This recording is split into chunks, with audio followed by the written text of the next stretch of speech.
APSRTC retired ఉద్యోగుల సంఘం విశ్రాంతి భవనం. దీన్ని చిల్లరాము గారు అనే మా మాజీ ఏడీసీ గారు 1998లో స్థాపించారు.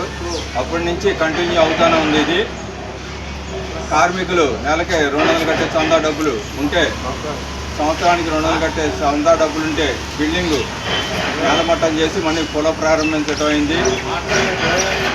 ఆ సందర్భంగా మా నూతన భవన నిర్మాణం జరిగింది. దీని గౌరవాధ్యక్షుడు కెలారపు బుజ్జి గారు, secretary Chalapathirao, president Ratnarao, treasurer రాఘవల్ గారు, మా ముఖ్య సలహాదారు రోషి ప్రసాద్ గారు, జేఎస్ నారాయణ గారు, వీళ్ళ ఆధ్వర్యంలో యూనియన్ జేఏపీ మనంగా వెలుగుతుంది. వాళ్ళ సహకారంతో మాకు ఫండ్స్ ఇప్పించిన వాళ్ళు పోతినేని అశోక్ కుమార్ గారు అని ఉన్నారు, రోషి గారు, టీడీపీ రావు అనే సభ్యుల సహకారంతో కొంత ఫండ్స్ సమకూర్చాం. వాళ్ళ దయ వల్ల ఈ బిల్డింగ్ పునఃప్రారంభించి యోగి బాలరాజు గారు ఈ మాకు చందాలు ఇచ్చినట్లు 60,000 రూపాయలు ఇప్పించారు. బీజేపీ వాళ్ళు కూడా ఒక 50,000 ఇచ్చారు.